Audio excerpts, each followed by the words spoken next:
When my son turned his back on me at the door of his new home, I held a pot of lentil soup and smiled instead of crying. The steam touched my fingers. It stung a little, but I kept the smile. I told myself, "Halima, stand straight. Do not break here." Inside, I heard the clink of cups and the soft sound of a TV. Life was moving without me. His wife, Layla, stood in the doorway. She is a kind girl, but her voice was steady. "Omi, please. Not today." She looked tired. Her hand rested on her belly. My son stood behind her. He did not meet my eyes. He said, "We agreed to call first." Then he turned and walked away, not harsh, not loud, just sure. The hallway smelled like laundry soap and old paint. A little boy ran past with a plastic car, and its wheels squeaked. The handle of the pot cut into my palm. Lentils and cumin and lemon rose up like memories. When Yusuf was small, he loved this soup. He would hold the bowl with both hands and breathe it in like it was a secret from heaven. I had cooked it slow, the way he likes, with extra lemon at the end. I had pictured his smile. That door was not a big door, but it felt like a wall. I waited a few seconds as if the door might open again. It did not. The light above flickered. I wiped the wet from my eyes with my sleeve and stepped back. The door closed with a quiet click that felt loud in my chest. I took small steps down the stairs. Outside, the air was cool and smelled like rain. The sky was gray, the kind of gray that makes you feel like you should whisper. All the way home, I kept the pot steady and my face calm. People looked from windows and balconies. Maybe they thought I was a happy mother bringing hot food to her son. They could not see the ache in my bones. They could not see how my heart had cracked in a clean line, the way glass breaks but still holds its shape for a little while. I reached my small flat and put the soup on the counter. My hands were shaking. I washed them in cool water and rolled out my prayer mat. I prayed 2 raka'ah. I bowed my head to the floor and let my breath slow down. I whispered, "Ya Allah, give me sabr. Ya Allah, help me keep my tongue soft. Ya Allah, protect my son even when he turns from me." I did not cry loud. The tears came slow, one by one, as if they were shy. In the dark, I held my old tasbih. I touched each bead with care. I put my pain in Allah's hands, the only place where pain becomes small, like a pebble in a river. If stories like this touch your heart, please follow Voices of Fatima, like this video, and share it with someone who needs comfort. Have you ever stood by a door that did not open for you? Tell me in the comments. Your kindness helps keep these stories alive. Thank you. My name is Halima. My knees make a small noise when I stand up. My fingers are not as quick as they used to be, but they still remember how to cook, how to sew, and how to hold a child's face with love. When the adhan comes, I feel young for a little moment. The world becomes soft. I make wudu slowly. The water is cool and honest. I lay my prayer mat near the window where the light falls like a blessing. I pray for my children first, always. I say their names out loud, as if my voice can cover them like a warm blanket. Allah gave me 2 children, Yusuf and Maryam. I called them my 2 wings.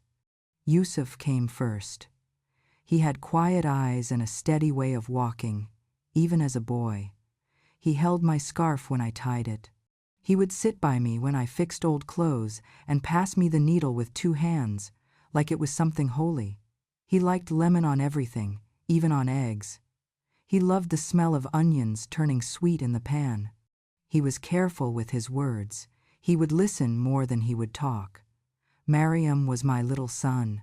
She laughed fast and cried fast. She would hum to the kettle as if it could hear her. She liked to bring home little flowers that grew between the cracks of the pavement. She put them in a jar with water and said, "Umi, look, The world makes beauty from the smallest places. Our home was small, but with them, it felt like a full world. We had a table with a scratch in the middle that looked like a river.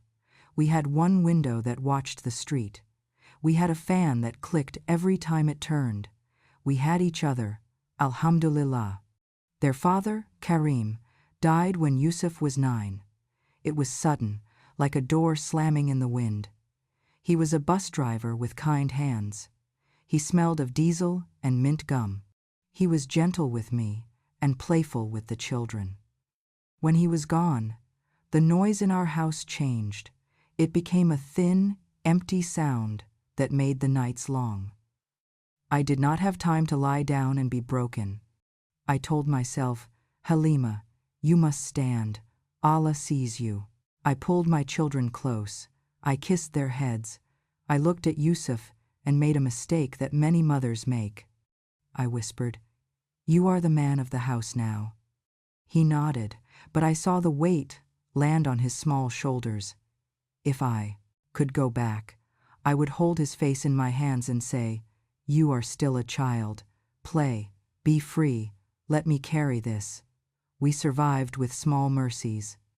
Auntie Salma from upstairs brought me extra fabric when she had it. Uncle Idris from the corner shop let me take bread on credit sometimes. I learned to sew school uniforms and to fix hems without looking. I sat by the window with the old radio playing Quran recitation. I sewed until my eyes burned, and then I rested my cheek on my palm and listened to the reciter's voice wash the room clean. In the evenings, we ate simple food: rice, lentils, tomatoes with salt, a little yogurt. On Fridays, if I had some extra coins, I bought chicken and made a small feast. The table was cheap wood and the plates were chipped, but when we said Bismillah together, it felt like we were rich. Yusuf grew in quiet ways. He was not the kind of boy who breaks things. He was the kind who picks up the pieces and puts them back. He liked to count and to line up his pencils. He liked the smell of clean pages in a notebook. He brought me a small plant in a green cup and said, Ummi, it will make the window happy. He pushed Mariam on the swing in the park and stood behind her with his hands ready, just in case. In the mornings, I smoothed his hair with my fingers, and he kissed my hand the way his father used to. Those small moments are a kind of treasure that age cannot steal. It is hard to see the exact day your child becomes a man. It happens like the way morning becomes noon. Slowly, he began to keep his door closed a little longer. He spoke less and thought more. He finished school. He took a small job at a copy shop that also sold pens, notebooks, and little gifts. He liked helping people print their papers and calm their worries when the machine made a strange sound. He saved money in a tin under his bed. Sometimes he would press folded bills into my hand and say, "For the house, Ammi." I would try to give it back. He would close my hand over the money and say, "Please, let me help." His eyes were kind but firm.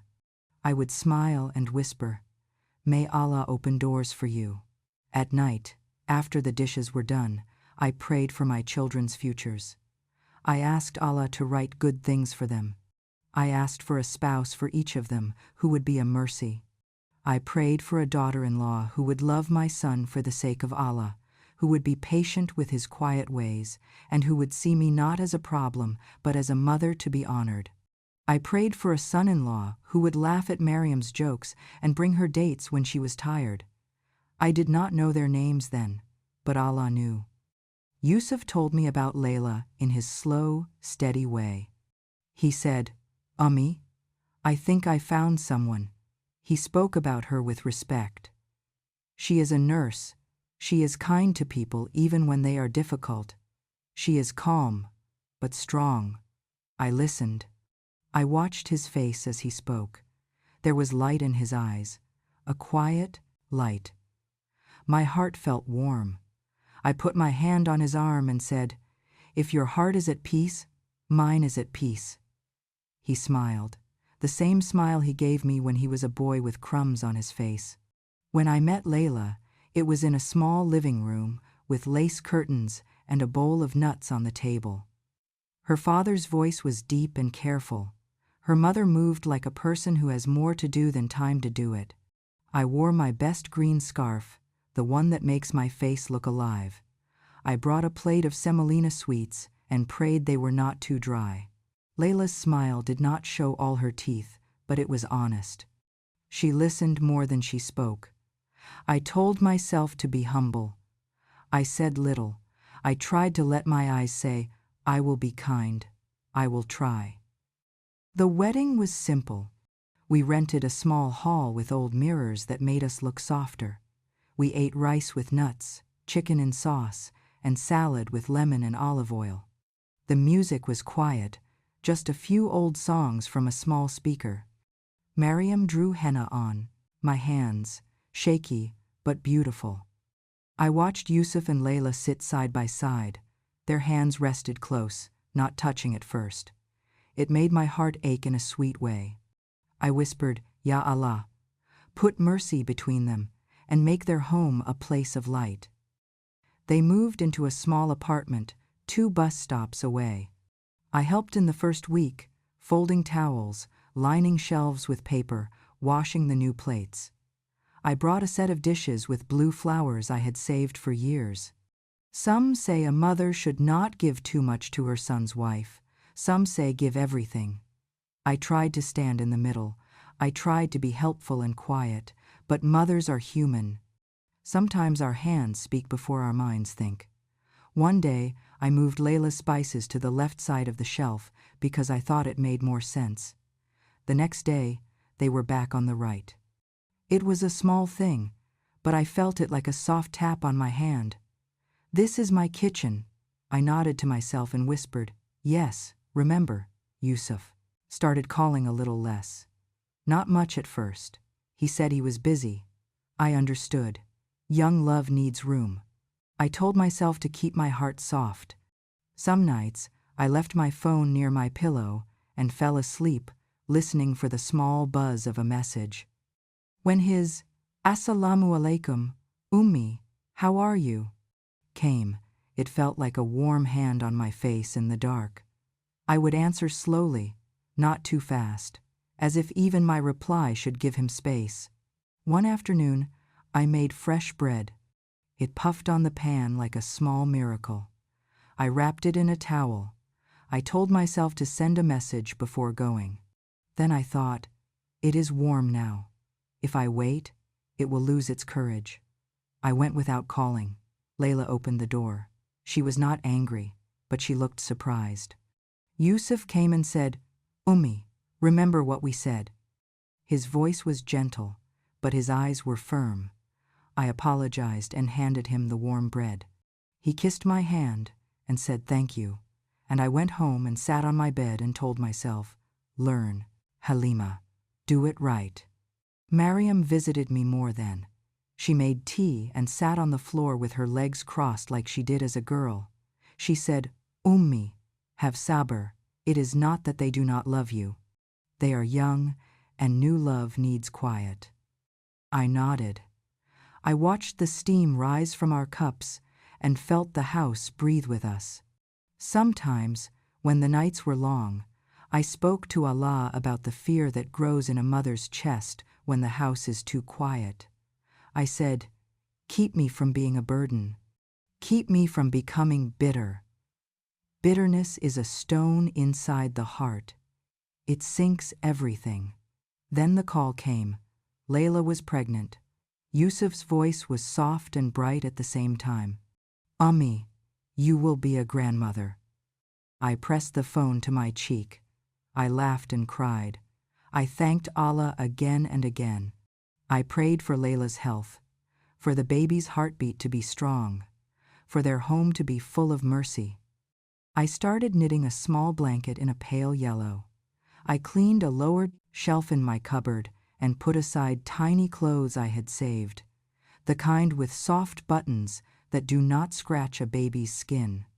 In my mind, helping meant being there a lot, cooking, holding Layla's feet when they swelled, rubbing her back, telling her stories so fear would shrink. But I remembered Yusuf's words. Call first. I tried to be careful. I sent messages instead of knocking. I asked, "Do you need anything?" Sometimes the answer was, "We are fine." Sometimes Layla asked for soup. I made it with cumin and lemon and took it with a smile. Still, I am a mother. The line between love and worry is thin. One bright morning, I packed fruit and soup and the small square of the baby's blanket I had finished. I held my phone in my hand and thought, send a message. Then I thought, they must be awake. It is morning, the soup is hot, it is better fresh. I put the phone in my pocket and went. You already know what happened at their door. You know about the smile I pressed on my face like a bandage. You know about the soft click of the door and the way it sounded only in my chest. That day taught me something I did not want to learn. Love is not only a hand that reaches. Sometimes love is a hand that waits at its side. Sometimes love steps back and whispers, Ya Allah, you are enough for me. I am telling you this with a heart that is still tender. I have made many mistakes. I held too tightly. I did not always listen to the space between the words, but I am trying. I am asking Allah to teach me to be gentle and to make my heart wide. In this life, we are tested by the people we love. We are also healed by them. Between those two truths, I am learning to stand. The day after the door closed, I tried to keep my life small and gentle. I moved slowly through my rooms. I made tea and held the cup with both hands. I washed the dishes even when there were only 2 cups and 1 spoon. I told myself, Halima, do not let your heart grow hard. Keep it soft for Allah. A week later, my phone rang in the middle of the night. It buzzed against the table and made a small, angry sound. I woke up fast. It was Yusuf. His voice was low and tight. Ummi, we are going to the hospital. Layla's contractions have started. I sat up and said, Alhamdulillah. I am making dua. Do you need anything? He was quiet for a second. Not now. There is a rule only one person can be with her. I will call you when I can. I said, okay. I said I loved him. I pressed the phone to my chest after the call and whispered, Ya Allah, make it easy and safe. I put on my scarf and sat on the prayer mat. The night outside was calm. A car moved slowly under my window. The building creaked like an old tree. I read Surah Maryam. I asked Allah to hold Layla like a mother holds a child. I asked him to make the baby's first breath a sweet one. At Fajr, I made wudu and prayed with tears in my eyes. My hands shook when I raised them for dua. When the adhan ended, I held my tasbih and counted slowly. The beads felt old and kind. I could not sit any longer. After sunrise, I took the small bus to the hospital. I knew they said to wait, but I needed to be near. Sometimes a mother has to be close even if she only sits on a bench outside. At the hospital entrance, the glass doors opened and closed with a hiss. Inside, it smelled like soap and metal. Nurses walked fast with soft shoes. People waited with faces that looked like prayer. I sat on a chair and watched the elevator doors open and shut. I whispered quiet duas. I did not call Yusuf again. I did not want to bother him. I just needed the safety of being near. Hours passed in the way hospital hours pass, slow and heavy. I bought a tea from the machine. It tasted like warm water and sugar. I held it anyway and let the heat touch my fingers. Around noon, my phone lit up. It's a boy, Yusuf's message said. Alhamdulillah. He added a little heart. I cried right there on the chair. I covered my mouth with my scarf and thanked Allah out loud. An old man waiting nearby smiled at me. I smiled back through my tears. I wrote, Can I see you? He replied, They are not allowing visitors in the room, only parents. Then, Layla's mother is here too, but she is in the waiting area like you." I took a breath and said, "I will sit quietly. Tell me if you need anything." He did not answer for a while. I imagined him holding his son for the first time. I imagined the joy and the fear sitting together in his chest. I imagined Layla's face, tired but bright. In the afternoon, he came down with eyes that looked like he had not slept for a week. He hugged me fast. He smelled like hospital soap. "Alhamdulillah," I said. "Alhamdulillah," he said back. We sat on the bench together. He showed me a photo on his phone. The baby's face was pink and crumpled, eyes closed, mouth open like he was telling us a tiny secret. My heart sank and rose at once. "Mashallah," I whispered. "Mashallah," I asked softly. "Did you do the adhan?" He nodded. "Yes. Baba-in-law did it while I stood next to him. It was beautiful." He smiled. Then his smile faded a little, as if he remembered something. "I wanted to call you, but everything moved so fast." I nodded. I kept my face calm. "It is okay," I said. "Adhan is Adhan." It went to his heart. That is what matters. He kissed my hand and said, "I knew you would understand." I smiled, and I did understand. But when he went back upstairs, I cried a little in the quiet corner, and I told Allah, "Make me big-hearted. Make me happy for every good, even the ones that did not pass through my hands." They named him Ilyas. I had hoped they would choose Karim, after his grandfather. Names carry stories like boats carry people across water. But when Yusuf told me the name, his eyes were shining. "Layla chose it," he said. "I also love it. It feels like a prayer." I held the name gently in my mouth. "Ilyas," I said. "A beautiful name. May he be righteous." I pressed my hand to my heart. "Welcome, little Ilyas." For 2 days, I sent messages to ask how Layla was. Sometimes there was no reply. I understood. New babies and new mothers are like oceans. They need time to find their calm. On the 3rd day, Yusuf sent a photo. Layla was sitting up in bed, pale and brave. The baby was wrapped tight, like a date in a leaf. I forwarded the photo to my sister and my cousin without thinking. I only wanted to share the joy. 5 minutes later, a message from Layla came. "Umi, please do not share photos yet. I am not ready. I am tired and not feeling my best." A cold fist closed inside my chest. I sent, "I am sorry." "I deleted them," she replied with a heart. My hands shook after. I sat on my bed and said, "Ya Allah, keep me from ignorance. Keep me from making small mistakes that feel big to others." When they came home from the hospital, I wanted to go and hold the baby right away. I held my phone and wrote, "Can I come?" Yusuf answered, "Maybe tomorrow. We are still settling." I waited until the next day. "Is today okay?" "Layla is sleeping. Maybe tonight." Evening came. "Not tonight. Tomorrow." I put my scarf back on its hook. I took off my shoes. I went to my prayer mat and sat down.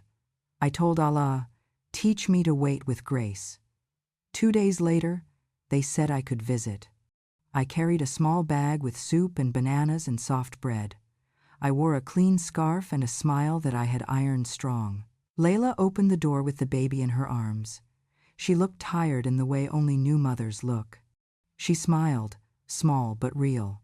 "Come in, Umi," she said. I kissed her head. I kissed the baby's soft hair. He smelled like milk and soap. My heart made a sound I cannot describe. Like a door opening after a long time. I reached to hold him. Layla hesitated. "Did you wash your hands?" she asked. "Yes," I said, and I washed them again. I sat and took the baby, carefully, like a treasure made of breath. He opened his mouth and closed it, a little fish drinking air. I whispered Ayat al-Kursi softly. I wanted to put a tiny bit of date paste on his gum, the way our mothers did for us. But before I could speak, Layla said, "The doctor told us not to put anything in his mouth. No honey, no date paste, not yet." Her voice was firm and scared. I smiled and said, "Of course, we will follow the doctor." I put away the thought and put my lips on his forehead instead. It tasted like hope. We began to live with a new rhythm. I asked before I came. Sometimes they said yes, sometimes they said no. When I visited, I brought food and left early. I tried not to move anything. I tried not to advise unless asked. But small things still rubbed like sand in a shoe. One day, I placed the baby's blue blanket on his left side. Layla liked it on the right. She moved it. She said sorry after, and I said, "No need to be sorry." But a little sting stayed in both of us. Another day, I said, "He seems hungry." She said, "He just ate." I laughed to soften it. Maybe he is like me. I always think of food. We both smiled, but I could feel how thin it was. They gave me a spare key for emergencies. It made me feel trusted. One morning, I boiled milk and cut 3 slices of bread and put them in a bag with a note that said, "No need to open. I am leaving this at your table. If it is not needed, throw it out." I used the key and slipped in and out like a shadow. Later, Yusuf called. His voice was careful. "Ummi, please do not come in when we are not home, even if you leave things. It makes Layla anxious." I apologized. He said, "Can we take the key back for now?" I went quiet for a breath too long. "Of course," I said. I wrapped the key in tissue paper and gave it to him with a smile I had to hold. With my hands inside my pockets, I told Mariam everything in small pieces over tea. She listened with her face soft. "Ummi," she said, "this is hard and normal at the same time. New parents are like scared birds. They jump at everything. Give them time." I nodded. I kept saying, "I am trying." She touched my cheek. "I know." On the way home, she bought me dates and said, "For your strength." I laughed. "Strength in a small brown fruit," I said. Allah hides help in small things. They made a visiting schedule. Sundays after Dur. I liked the idea of knowing when I could sit on their couch and hold my grandson. I would wake early, roll grape leaves with rice and spices, and pack them carefully. I would dress slowly and leave early. Once, I sat on the bus with the bag on my lap like it was a sleeping baby. Then, the phone buzzed. "Ummi, I am sorry. Layla is not feeling well. Can we move to next week?" I looked out the window at a boy on a bike. I said, "Of course." I took the bag home. I put the grape leaves in the freezer. I sat with my tea and watched the clock until it stopped being rude to me. Other times, I went and it was fine. Layla learned to laugh more. I learned to say less. Yusuf would sit with the baby in his arms and look at him the way I used to look at Yusuf. He would talk to him about football and numbers and the price of tomatoes. I would watch and think, this is Qadr. This is how Allah writes stories. The boy who held my scarf is now holding his own son. It made me feel very old and very young at the same time. One night, I felt dizzy in my kitchen. The room tilted like a boat. I put my hand on the table and sat down. I breathed slowly. I put some sugar in water and drank it. After a few minutes, the world returned to its place. I did not tell anyone. I did not want to be another worry on someone's list. I told Allah, "Take care of me. You are the best guardian." I went to bed and placed my phone by my pillow. I watched it light up and dim down until sleep took me. The Akika was planned for when Ilyas turned 7 days old. Layla's family booked a small hall with bright lights and chairs wrapped in white cloth. They ordered food from a caterer. The smell of grilled meat would meet us at the door. I offered to cook one dish. Layla said, "That would be nice." She paused. "Maybe a salad?" I smiled. "Of course." I went home and washed the parsley with a care that made my hands happy. I chopped tomatoes and cucumbers small and neat. I squeezed lemons like I was pressing out love. On the morning of the akika, I took the bus early with the salad in a big bowl. The sun was soft. The sky was a pale blue that looked like someone had washed it too much. When I arrived, the hall was full of people walking fast with plates and ribbons. Layla's mother, Samira, was in the middle of it like a captain of a ship. She is a strong woman. She loves her daughter the way I love my son. It means sometimes we look at each other and see a mirror and a rival at the same time. She smiled when she saw me, but it was a busy smile. "Halima, salam," she said. "Put the salad on that table." I did. I asked, "Can I help?" She said, "Please sit, rest. We are almost done." I found a chair near the wall. I set my handbag under it. I watched people come in. I saw Yusuf talking to the imam. Layla was in the next room, feeding the baby. I wanted to be near her.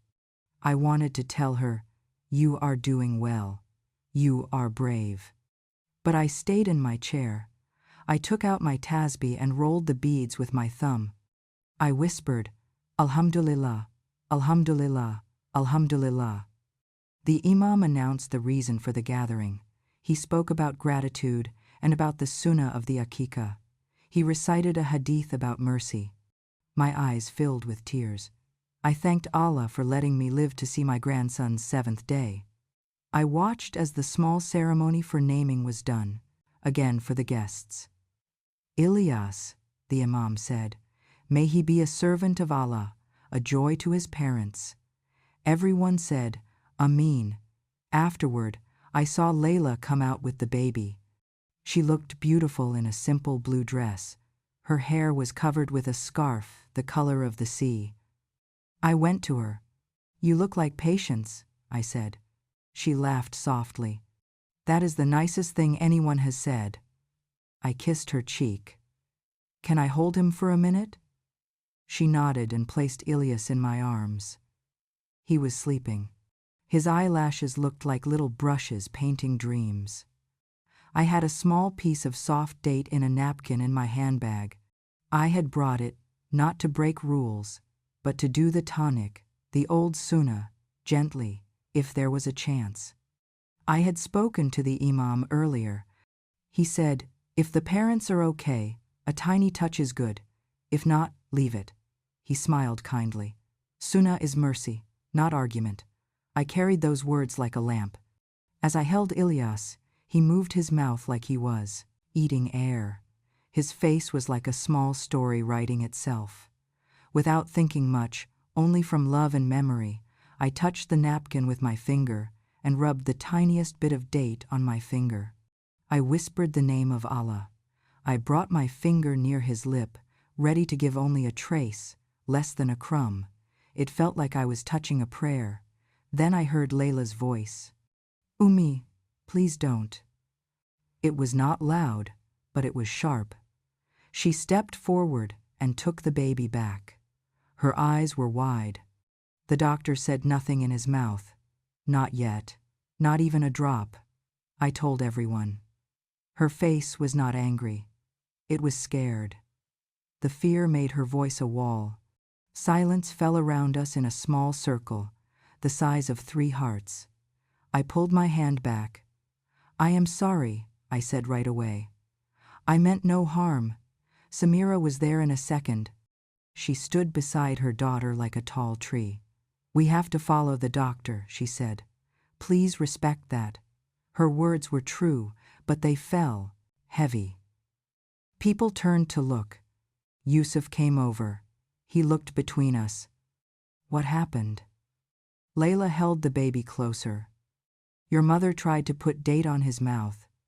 She was not telling on me. She was trying to make him understand her fear. Yusuf's jaw tightened. I saw something in his face that hurt me more than his words would later. It was the look of a man who felt pulled in two. "Ummi," he said, soft but strained. "We talked about this. We agreed on no date, no honey, nothing. Not yet." I nodded and nodded. "I am sorry," I said again. It was a small touch. I forgot your rule for a moment. I remembered my mother instead. My voice broke a little. I wished it had not. I wished I could be strong and light. Samira took Layla's elbow and said, "Let us go sit." They moved away slowly. The small circle of silence closed back into the noise of people and plates. Yusuf and I stood there. He ran his hand over his face. He looked like a person who had swallowed a stone. "Ummi," he said, "I need you to please give us space today. Layla is already anxious. She will cry the whole time if we do not keep this simple." I blinked. "You want me to leave?" I asked. My words were simple. The pain inside them was not. He swallowed. "Just for today. Please. I will bring you food later. I promise." He looked over his shoulder where Layla and her mother were sitting with the baby. He looked back at me with eyes that wanted to be gentle, but did not know how. "I need to protect my family from stress right now." The words "protect my family" fell between us like a rope being pulled to one side. I was on the other side, holding air. I nodded. I smiled because that is what I do when I want my face to carry my breaking heart. "Of course," I said. "Of course, I understand." I reached down to my handbag to take out the small gift I had brought, a thin gold bangle with a tiny bell.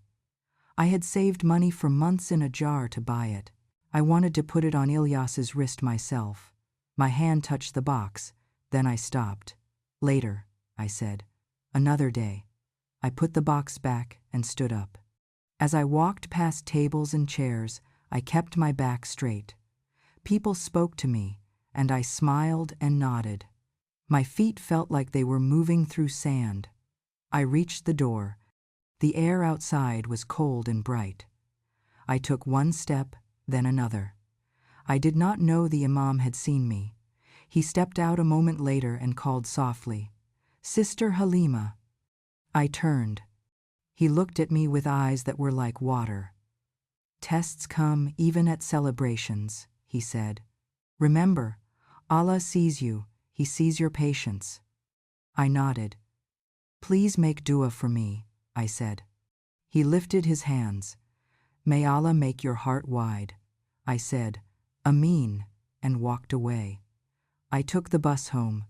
I sat by the window and watched the city pass like a long story I was moving through without touching. Back in my flat, I put the salad bowl in the sink. I washed it slowly. I put the clean bowl upside down to dry. I took off my shoes and put them side by side. I took the gold bangle out of my bag and held it. It made a tiny sound, like a small bird in a cage. I put it back in the box and put the box in my drawer. I sat on the edge of my bed and stared at the wall until it became a soft blur. That evening, Yusuf messaged, "I am sorry about today. Layla is very tired. We will come by next week, insha'Allah." "Please do not be upset," I answered. "I am not upset. I am praying for you." It was true and not true. I was upset in my bones, but in my heart, I wanted to be only prayer. I put my phone face down and lay on my back and watched the fan move its flat blades like a tired hand. Days stretched. They sent a photo sometimes. I sent dua messages. May Allah put Shifa in Layla's body. May Allah make Ilyas sleep at least 2 hours in a row. I tried to joke gently. May Allah protect your marriage from laundry. Sometimes they answered with hearts. Sometimes they did not answer at all. I waited without counting the days because counting made the time feel like a punishment. One night, It rained hard. The rain knocked on my window like a visitor who does not like to wait. Around midnight, my phone rang. It was Layla. Her voice was thin. "Ummi, can you come? I think I am getting a fever. Yusuf is worried." I said, "I am coming," before she finished. I put on my coat and scarf and put my feet into my shoes without tying them well. The streets were shiny and black. The air smelled like wet dust. When I arrived, Yusuf opened the door fast. "Thank you," he said. His voice was a mix of relief and shame. "I am sorry to call so late." "Call earlier next time," I said, and smiled. Layla was on the couch with a blanket. Her face was flushed. She held Ilyas, but her hands were shaking. "Give him to me," I said. I took the baby and held him against my shoulder. He made that soft sound that babies make, like the wind finding a small hole in a window. I patted him gently. Yusuf gave Layla water and medicine. I stood and rocked. The rhythm came back to me from years ago, from nights with Yusuf and Mariam, when Kareem was still alive and we were young and poor and strong. I sang a tiny song under my breath. After an hour, Layla's fever started to fall. She closed her eyes. Yusuf looked at me with gratitude. It was a warm look that made tears sit in my throat. I stayed until dawn. I made tea. I washed the few cups in the sink. Before I left, Layla touched my hand. "Thank you," she whispered. "I am sorry I am difficult sometimes." I patted her shoulder. "You are not difficult. You are a new mother." The next afternoon, a message came from Layla. It was long. It started with, "Thank you for last night," and then it moved into careful lines about what they needed. "Please do not come without calling. Please do not share photos. Please do not put anything in his mouth. Please keep visits short. We know you love us. We love you." I read it slowly. I read it again. I felt like I was being asked to sign a contract for love. I wanted to tear it. I wanted to hold it to my chest.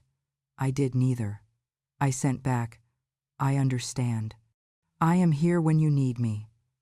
Then came the message that made my hands go cold. For the next month, Yusuf wrote later that evening, "Can we take a little break? No visits. Layla needs calm." Her doctor suggested it. I stared at the words. My chest felt empty. I wrote, "I will respect your plan. I am making dua for both of you." He replied, "Thank you. I love you." I put the phone down and walked to the window. The sky was pink and orange like a fruit cut open. I said out loud, "This is my test. Ya Allah, help me pass it." 2 weeks into the break, I stood in my kitchen and cut apples into thin slices. The knife made a small tapping sound. The radio was on low, and a reciter's voice drifted through the room. I was alone, but I did not feel lonely at that moment. I felt like a person waiting for something true. I looked at the little plant in the green cup, the one Yusuf gave me years ago. It had grown in a crooked way, reaching for the sun with shy leaves. I touched one leaf and said, "Grow slow. That is fine." Mariam came with her bright laugh and her quick eyes. She put bread and cheese on the table. "I am your visitor during the break," she said. She tried to make it a joke. Our tea tasted like comfort. "How is your heart?" she asked. I told her the truth. "It is a small bird that hits the window sometimes." She nodded. "Mine too." We talked about work, about the neighbor who sings at odd hours, about a recipe she had tried and failed. We tried not to talk about the baby. Love sometimes needs to walk around the hurt to stay alive. When she left, evening came gently. I prayed Maghrib and made dua for the 3 people in that small apartment 2 bus stops away. I asked Allah to put mercy in their words and calm in their breaths. I asked him to erase what I had done wrong, the things I knew and the things I did not know. I asked for the strength to be a blessing and not a test. Near the end of the month, Layla wrote, Yusuf is going back to work next week. Can you come on Tuesday morning to watch Ilyas for 2 hours while I go to the clinic? My heart jumped. I wrote, yes, I will be there. I did wudu and thanked Allah. I ironed my scarf. I chose a long dress with tiny pink flowers. On Tuesday, the sky was bright and the wind was kind. I carried nothing except my tasbih and a small smile. Layla opened the door. She looked better. Tired in the slow way, not the sharp way. Come in, Ummi, she said.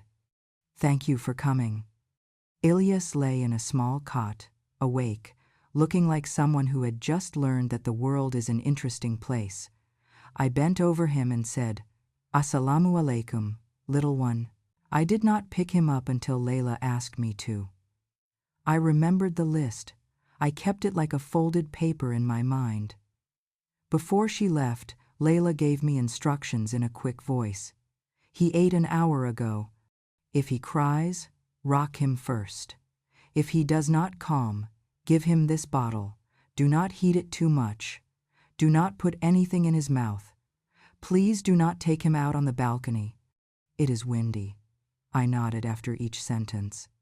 Okay, I said. Okay. She looked at me like she wanted to trust me. Trust is a shy animal. It needs stillness, Ilyas cried after she left. I held him and rocked. He cried harder. I sang. He stopped for a second, then started again, as if he remembered something sad. I checked his diaper. It was fine. I gave him the bottle. He drank, then spit a little, then cried again. I walked with him, back and forth, I whispered, Ya Latif, the name of Allah that means gentle. Sometimes babies are crying because they are alive. That thought is both beautiful and heavy. 2 hours passed like 10. Layla came back with her cheeks a little pink from the wind. How was it? She asked. We had a good walk on the floor, I said, and we both laughed a little. She took Ilyas and kissed his forehead. Thank you, she said. She looked less anxious than before. Would you be able to come again Thursday? Yes, I said. Insha'Allah. It was a small bridge. We were still careful, but there was more air on it. I went again on Thursday. The same rhythm, the same small words, the same quick notes on the list. The baby cried less. I learned the map of his face. I learned that putting my finger in his small fist made him quiet, as if he needed to hold a piece of the world to believe it.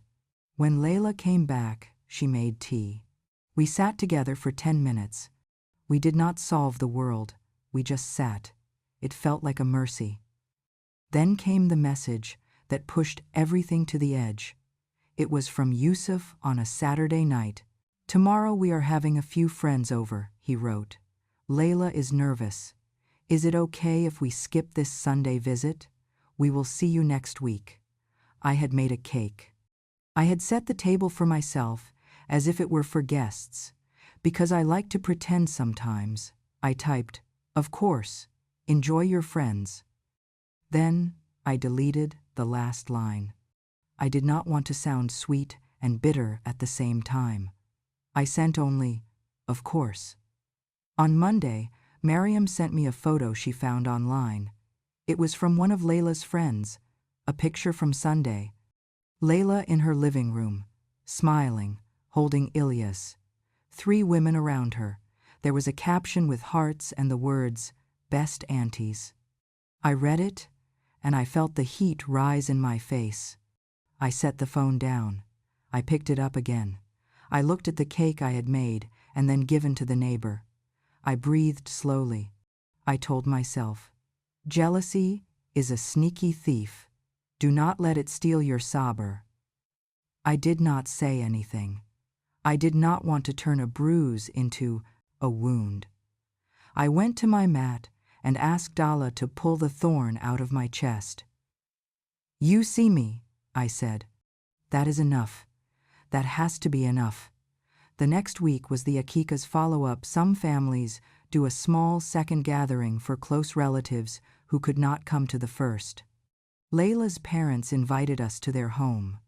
I dressed in my nicest blue scarf. I brought the gold bangle again, still in its box. I arrived early because my feet do not know how to walk slow when it comes to my grandchildren. Samira opened the door. Her smile was polite. She smelled like perfume and cloves. "You are early," she said. "Come in." I offered to help. She said, "We have it." I sat on the edge of a chair. The house was full of small, pretty things, tiny vases, frames with verses, bowls with almonds. Yusuf came in and kissed my head. "Assalamu alaikum, Ummi." I held his hand for a second longer than usual. "Wa alaikum salam," I said. He went to the kitchen to help. I could hear Samira telling him where to put the plates. Her voice was a soft command. I heard myself in it and felt surprised. Layla came out with Ilyas. She looked happy and tired, a normal combination. She sat beside me. We talked about sleep and diapers. I did not say, "when my children were small." I kept the word "my" in my mouth. I listened. I asked, "How do you feel?" She said, "Like I am carrying water in a basket." I said, "It will become a bowl soon." She smiled. I do not know when the moment came. It was small. It was a small thing like most big things are. Ilyas started to cry. Layla stood and rocked. He cried louder. She looked at me with a question in her eyes. I stood and took him, and we swayed. The crying became a soft moan. My body remembered this dance. I kissed his head. Without thinking, I whispered into his ear the last part of the Adhan and Iqamah. I knew it had been done. I just wanted to give him the words again like a blanket. Samira saw. To me. Her face changed. It did not become cruel. It became hard with fear. "Please, do not read in his ear like that," she said. "You will wake him up more." Her voice was tight.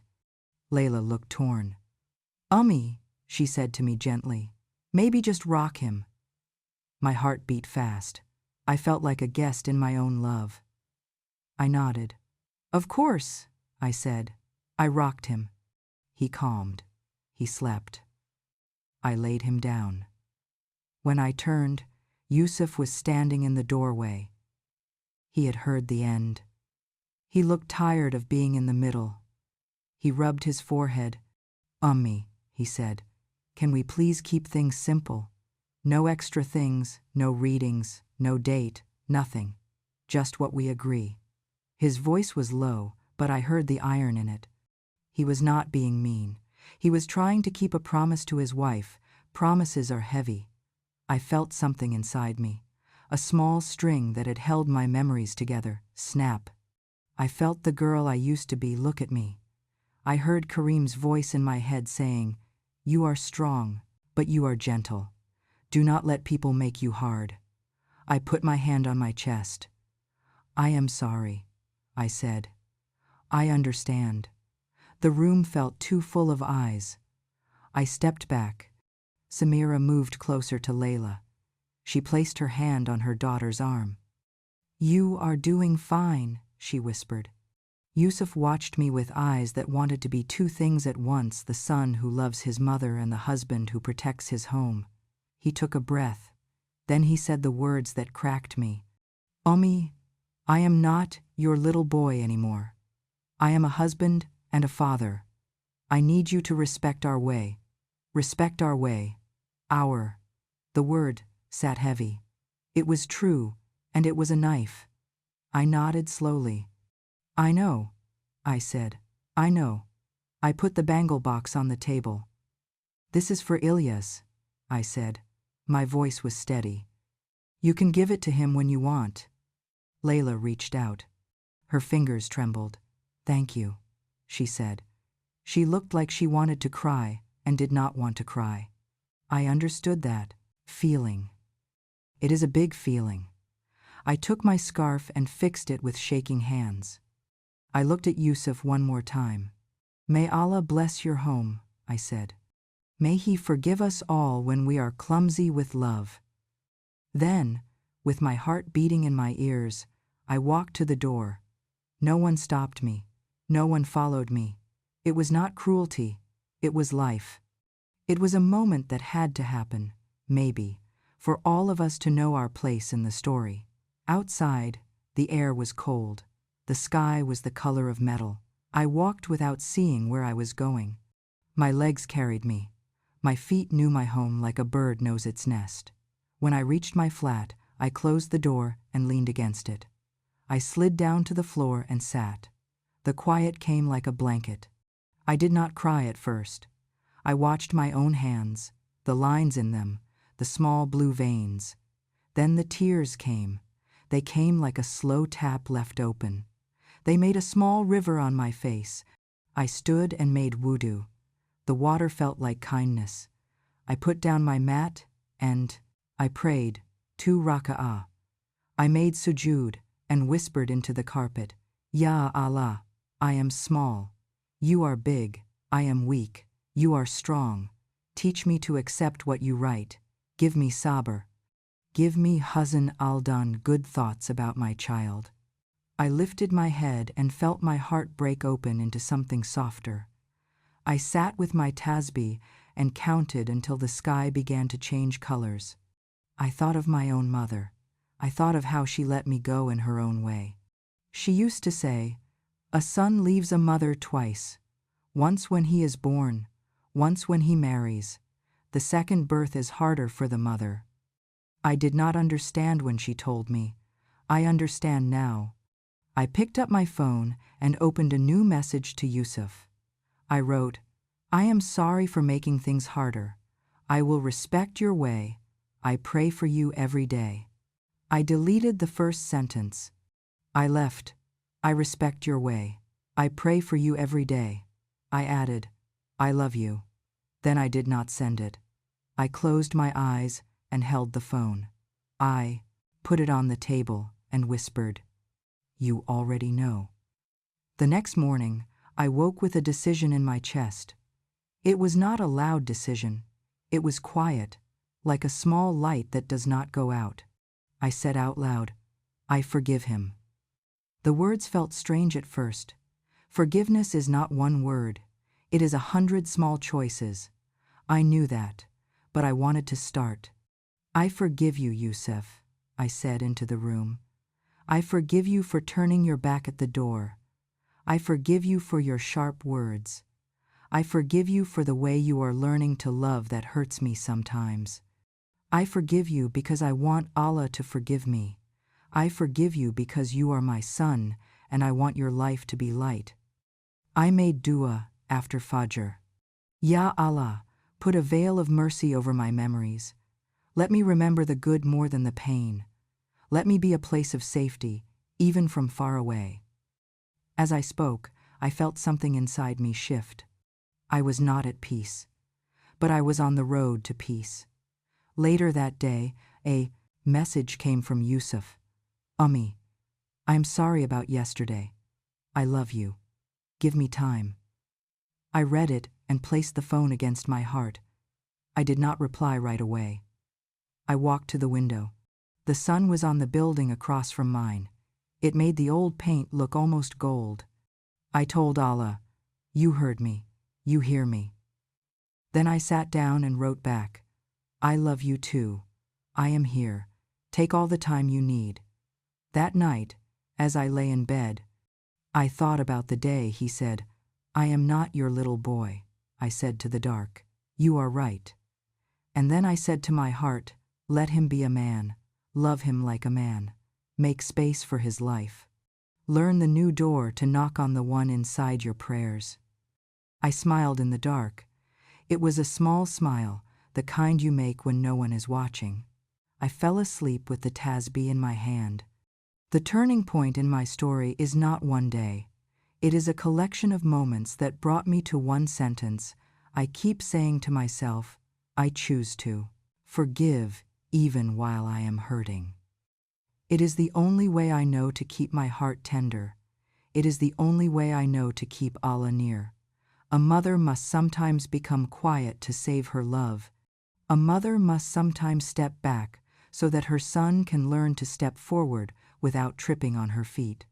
When I think of that hall, the noise, the baby's small cry, my hand pulling back, Yusuf's eyes asking me to understand my chest still aches. But inside the ache is a soft light. It is the knowledge that Allah is watching. He is testing me, yes, but He is also holding me. He is holding Layla. He is holding Yusuf. He is even holding Samira. We are all tired and trying. We are all children in one way or another. So I sit in my little home. I make tea, I pray, I send a message sometimes. I do not go to their door without asking. I do not put anything in the baby's mouth. I do not share photos. I keep my tongue clean when I am sad. I put my pain in Allah's hands, the only hands that can carry it without dropping it. When the phone is quiet, I hold my tasbih. When it rings, I say, Alhamdulillah, before I answer. That is how I am living now. That is how I am loving now. In the days after I told myself, I forgive him, my house felt different. It was the same small place with the same window and the same fan that clicked, but the air inside it felt gentler. I moved slower on purpose. I made tea and stood at the window while the water boiled. I whispered the same dua each morning after Fajr. Ya Allah, make my heart wide, put light in the spaces where pain used to live. Forgiveness did not happen in one day. It was like sweeping a room that keeps getting dusty. Every time a new thought came that hurt me, I took a breath and said, I forgive him. When my mind showed me the door closing again, I answered it with, Ya Rab, you saw me there. That is enough. Some days it was easy. Some days I had to say it many times. The words themselves became like a bead on my tasbih. I counted them with my tongue. I asked Allah to accept them the way a mother accepts a messy toy from a child with love for the effort. I wrote a letter I did not send. I sat at my table with a blue pen and a clean page and wrote to Yusuf. I wrote, My son, I am learning to love you as a man. I am learning to stand at a distance and pray instead of reaching out too much. I am proud of you. I am proud that you protect your home. I am sorry for all the ways my love came out wrong. I am trying to be gentle for you. I folded the letter and placed it inside my Quran, between Surah Maryam and Surah Taha. I did not need to send it. Allah could carry these words to his heart better than my phone could. Maryam became my quiet companion in this new way of living. She brought bread and cheese and olives. We ate simple foods and talked about everything and nothing. Sometimes we spoke about Yusuf and Layla. Sometimes we did not. When we spoke, she would say, Ummi, you are doing well. Keep to your lane, and your lane will widen. I liked the picture that made in my mind. A small path becoming a road as you walk it with patience. One morning at the masjid, I joined a women's circle after Dur. I had not gone for a long time. The room smelled like jasmine and old books. We sat on the carpet in a small circle. An auntie named Noura, older than me and full of stories, led the talk. She spoke about sabr and about how Allah loves the patient. She said, Sabr is not just waiting. Sabr is how you behave while you wait. Her words landed in me like seeds. After the circle, I spoke to her. I told her a little about my son. She touched my hand and smiled. When my first grandson was born, she said, I thought I knew everything. Then Allah taught me I knew nothing. We all learn again. We learn how to be small, so love can be big. That week, I looked at my life with new eyes. I saw the things that had been waiting for me, while I looked at closed doors. I took some cloth from my cupboard and started sewing small dresses and shirts for the children of a refugee family down the road. The mother's name was Rasha. She cried when I gave her the clothes. I held her hand. "No need to cry," I said. "Allah is kind." I made soup and took it to the old man who lives on the 3rd floor. He has shaky hands like mine. I sat with him while he ate and listened to him talk about his cat, who ran away 5 years ago. I thought, maybe this is why Allah asked me to be quiet at my son's door, so I could hear other doors calling. Ramadan came like a soft guest with a big heart. The first night, I stood in the kitchen and said Bismillah before making soup. I made 2 pots, one for me, one for Yusuf and Layla. I sent a message. "I made lentil soup. I can leave it at your door at Maghrib if that helps." Layla answered with a small heart, and, "Yes, please, thank you." I warmed the soup and carried it, in a bag. I left it at their door with a note. "No need to reply. Make dua for me." On the way back, the sky was purple, and the first call to Maghrib Adhan floated from the masjid. My heart felt like a soft drum in my chest. During Ramadan, I made small iftar boxes every few days. I sent one to a widow who lives around the corner. I sent one to the young student on the 1st floor who studies all night and forgets to eat. I sent one to Layla and Yusuf whenever they said yes. I did not push. I asked first. Sometimes they said no. "We are fine tonight." I said Alhamdulillah anyway. One evening, near the middle of Ramadan, my phone rang at sunset. It was Yusuf. "Ummi," he said, "can we come break fast with you tomorrow?" I looked at the clock. The numbers were blurry from tears. "Yes," I said in a small voice. "Yes, come." I prepared simple food the next day: rice with cinnamon and almonds, chicken with onions, salad with lemon, and dates. I ironed my 10 diamonds tablecloth. I placed 3 cups on the table and 1 tiny cup that was more for my heart than the baby. When they arrived, I stood at the door with my scarf neat. Layla looked tired and pretty. Yusuf carried Ilyas in his car seat. He put it on the floor gently, like he was placing a prayer. We said salam and smiled the way people smile when they are passing over a bridge they built themselves. At Maghrib, we broke our fast with dates and water. I whispered Bismillah and watched my son eat in my home again. It was a simple moment. It felt like rain after a long, dry day. After we prayed, I held Ilyas for a while. He stared at my face with wide eyes like he was trying to remember something from before he was born. I sang a little line from a lullaby. Layla listened and smiled. "My mother sang that to me," she said. "Mine too," I answered. We looked at each other, and in that second, we were not mother-in-law and daughter-in-law. We were 2 women holding the same line of song. When they left, I stood alone in the doorway for a moment. I thanked Allah out loud. "You soften hearts." I closed the door and went to my mat for Taraweeh. My knees hurt a little, but my heart felt light, like it had been washed. I started to build small rhythms with them. Layla would send a message once a week. "Can you come Thursday morning for 2 hours?" I would go, on time, with empty hands and an open face. I would keep to their list. I would wash my hands. I would ask before I did anything. I would send a small update while she was out, but not too many. He slept 20 minutes. He smiled in his sleep. We talked about numbers. When she returned, I would stand up and hand him back right away. I learned that respect to new parents looks like waiting and asking and leaving on time. It is small things that build trust. Once, Layla forgot I was coming. She had a doctor appointment herself and had mixed up the days. I arrived at her door. She opened, surprised, a diaper in one hand and a bottle in the other. "I am so sorry," she said, and I could see panic move across her face like a small storm. "Do not be sorry," I said.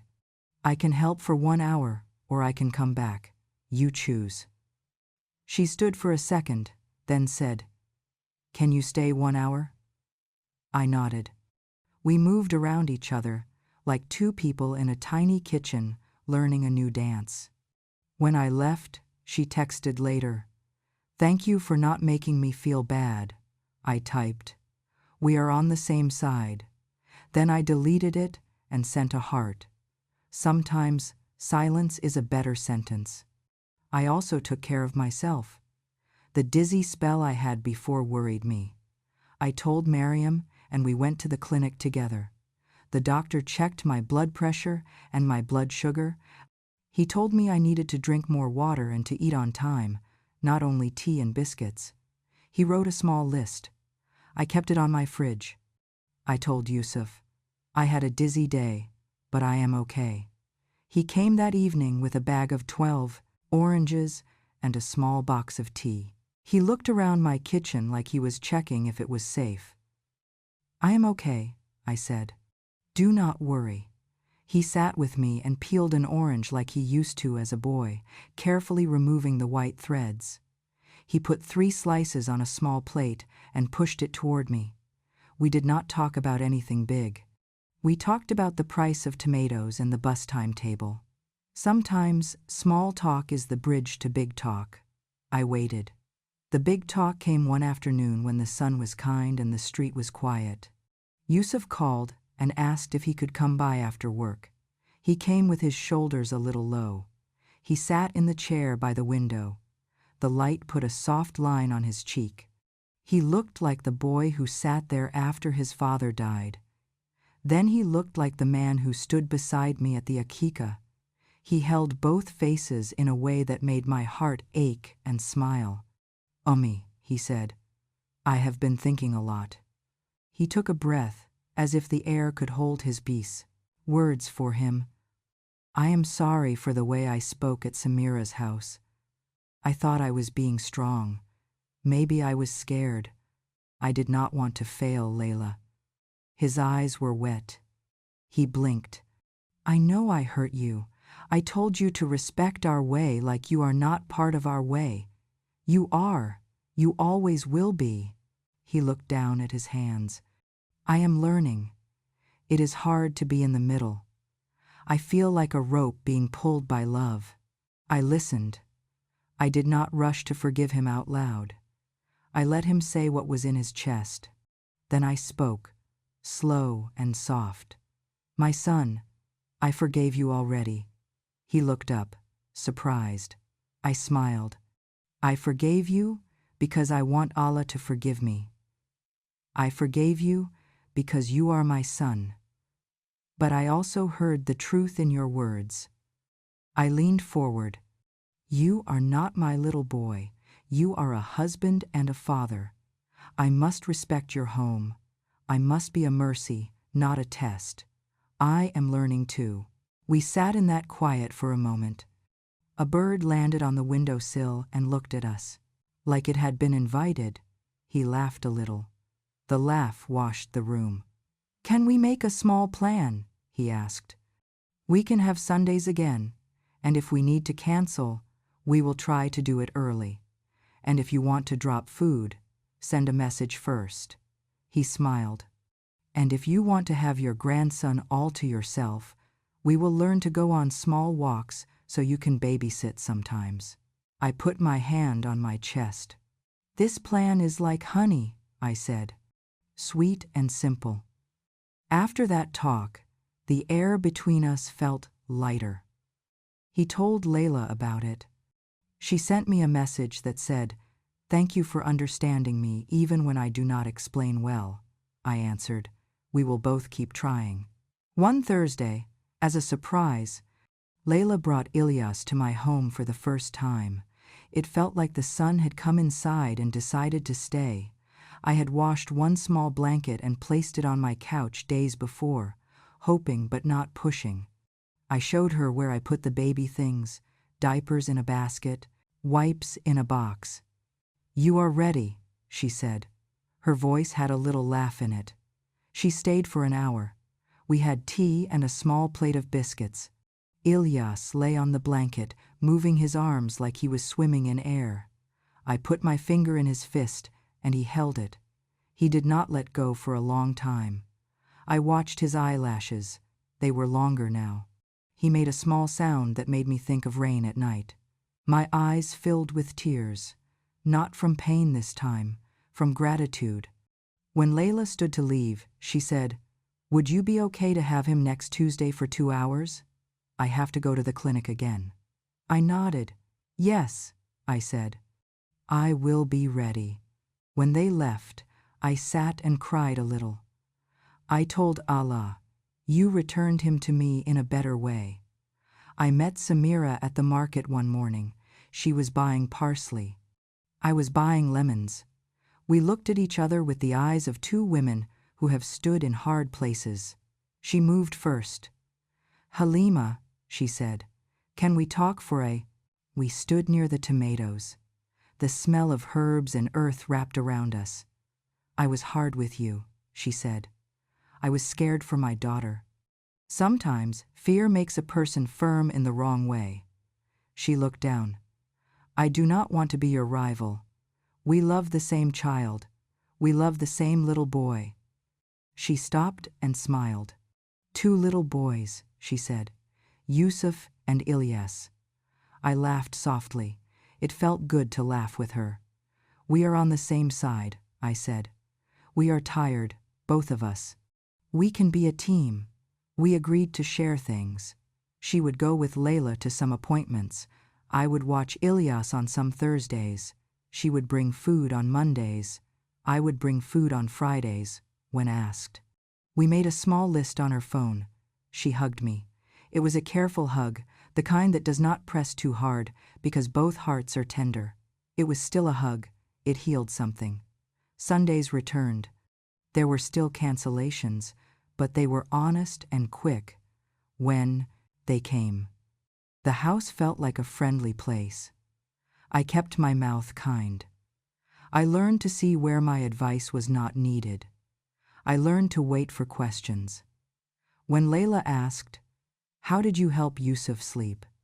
I told her. When she did not ask, I stayed quiet and smiled at Ilyas's toes. He grew fast.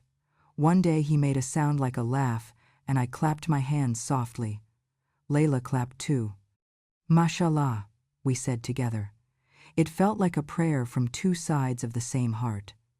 On a warm afternoon, Yusuf and Layla asked if they could leave Ilyas with me for 2 hours so they could go out alone. "A small date," Yusuf said, shy. "We have not had one since he was born." I wanted to say, "Yes, yes, yes," like a child. I said only, "Of course, go, do not worry." Before they left, Layla gave me the list in a soft, fast voice. "He likes the bottle at 4. He likes the song with clapping. He does not like loud sounds." I nodded. "I hear you." She looked at me like she was handing me her heart. In a way, she was. When the door closed, I stood in my living room with Ilyas in my arms. The house was quiet. I felt the weight of a small boy and the weight of a big trust. "Bismillah," I whispered into his hair. I rocked and sang the song with clapping. He drank at 4 and then slept.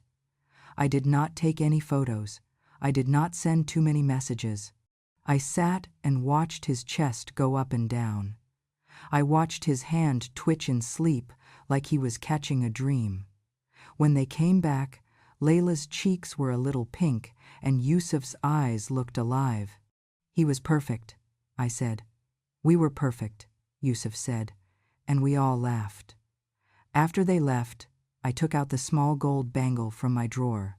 I touched it and thought, maybe one day. I did not push. I put it back.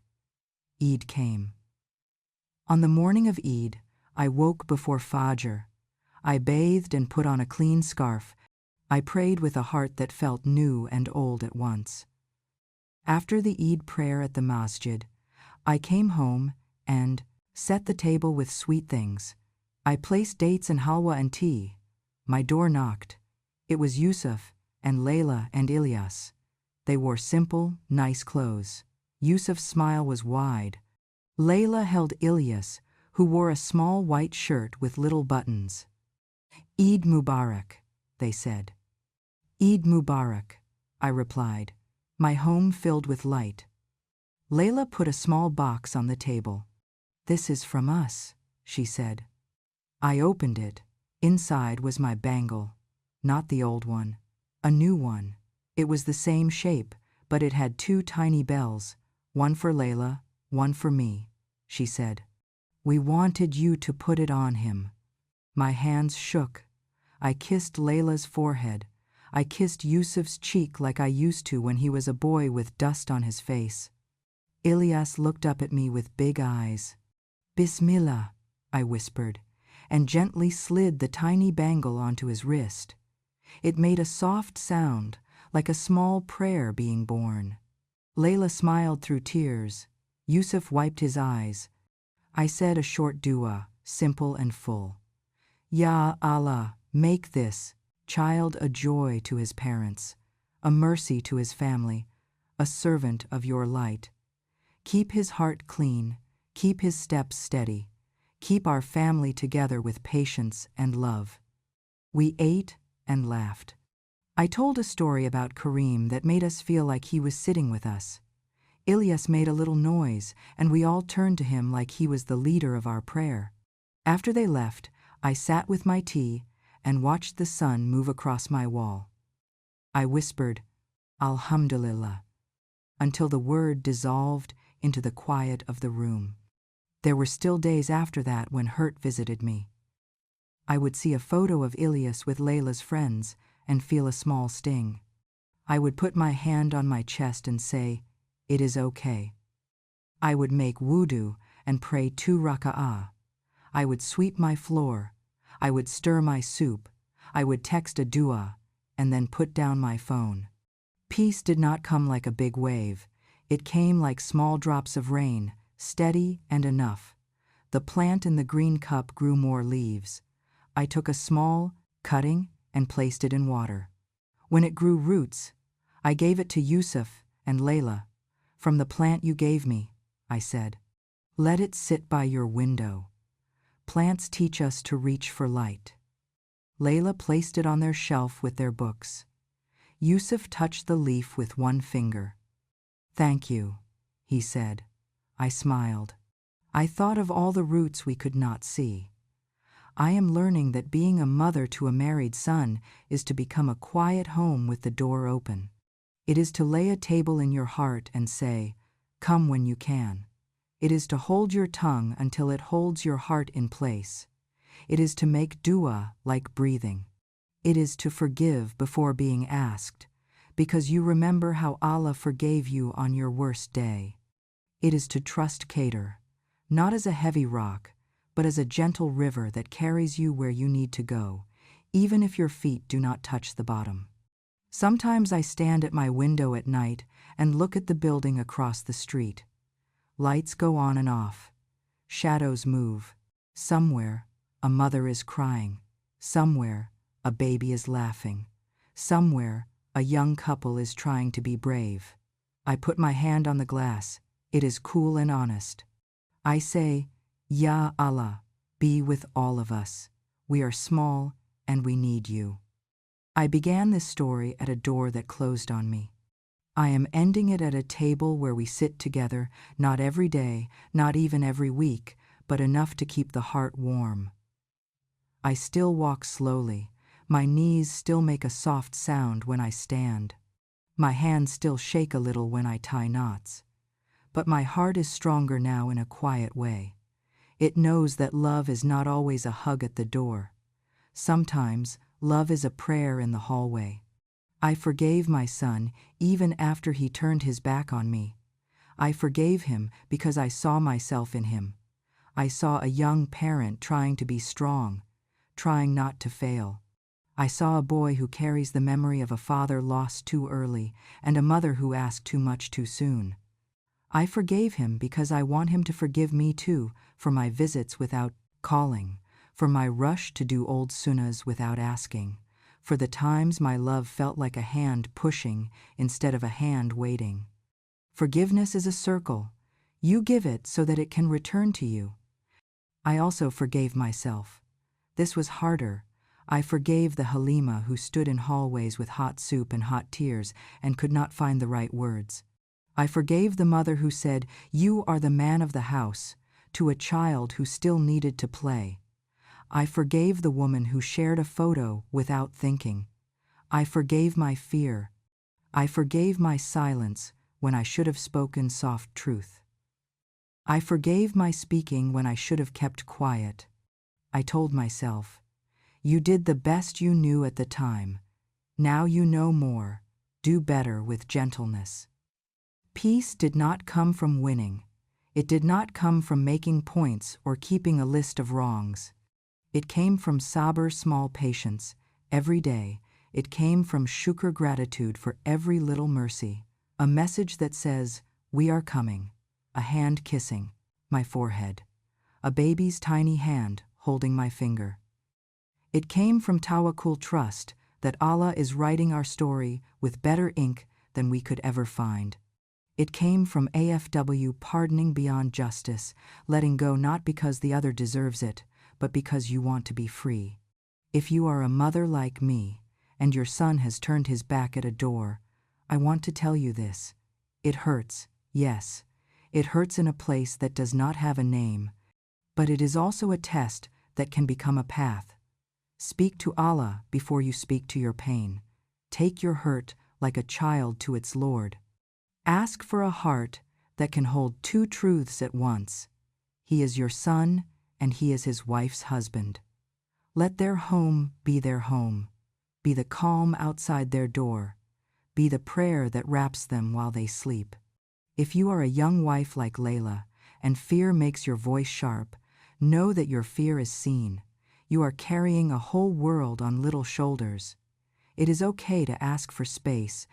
It is okay to make rules that protect your peace. But do not close your heart to the woman who raised the man you love. Take her hand sometimes. Let her hold your child with clean hands and a heart that shakes the way yours does. Remember, you are standing in a place she once stood. One day, insha'Allah, someone will stand in your place too. If you are a son like Yusuf, between your mother and your wife, know that Allah sees the weight you carry. Be gentle with your words. Be clear with your plans. Protect your home, but not by pushing your mother out. Build a bigger circle. Use kindness as your rope. Hold your wife with one hand and your mother with the other, and let Allah be the one who gives you strength to hold both. And if you are a grandmother like me, remember that your power is not only in your hands, it is in your dua. The world tells us our work is over when our children marry. It is not over. It changes shape. It becomes quiet and deep. It becomes the sound of your tasbih in the night.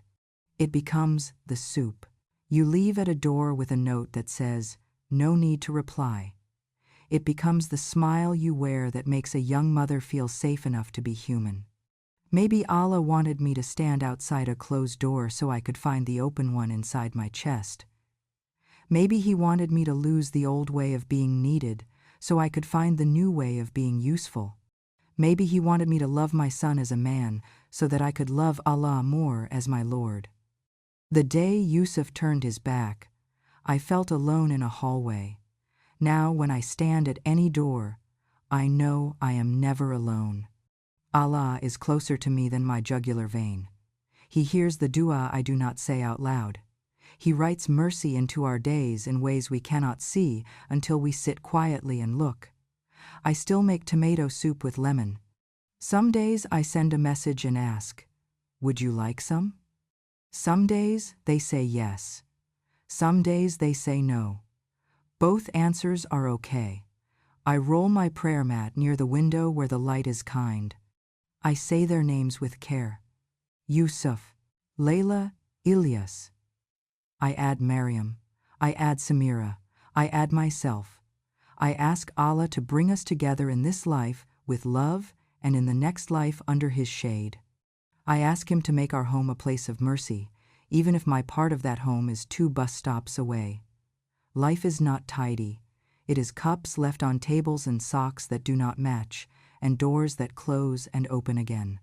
It is the slow work of softening. It is the small sound of a bangle on a baby's wrist.